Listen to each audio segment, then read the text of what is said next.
եղբայրությունը դեռ ժամանակ բելիխը կար եղբայրությունը Մոսկվայի մի կլուբում եղավ հանդիպում համագոմար եղավ հետարքիրը մեկը լեզուների պարգև ուներ մեկն էլ թարգմանեց ես ռուսերեն վերցրեցի հետո թարգմանվեց հայերենի ստեղ տեսեք մի նրբություն կա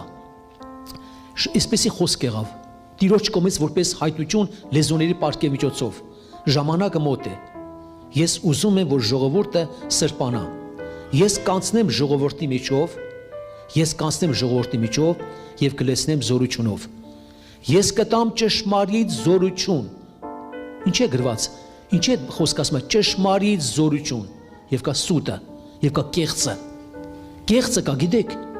որ այսօր ես վերջերս գիտեք ինչ երբ որ կարտացի Պողոս Առաքյալը որ գրում է բաների մասին մարգարոյության մասին հետարքիր ասում է երբ որ ասում է մարգարոյություն է լինում Տիրոջ կողմից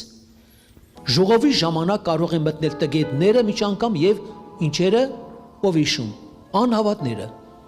այս ժողովի ժամանակ կարող են գալ տգետները որոնք հոգեվոր կյանքի նկատմամբ այդպես չեն տգետ են համարում եւ անհավատները երբ որ գրված է մարգարոյություն է լինում ուշադիր եղեք մարգարոյություն է լինում իրանց սրտի ծածուկ բաների հայտ է գալիս ով է իշում նրանք ինչ են անելու ընկնելու են երեսնի վայր եւ խոստովանվելու են որ Աստված ձեր մեջ է ոչ թե մեջքի վրա են ընկնում ուշադիր եղեք օտար զորությունը մարդկանց մեջքի վրա է գցում իսկ աստվածային զորությունը գցում է մարդկանց քիթ ու բեռնի ողբում լացում են ասում են իսկական Աստված ձեր մեջ է ստեղ ասում է կտամ ճշմարիտ զորություն եւ իշխանություն շատերը կտեսնեն իմ զորությունը եւ կփառավորեն ինձ ժամանակը շատ մոտ է ես շուտով գալու եմ սրբվեցեք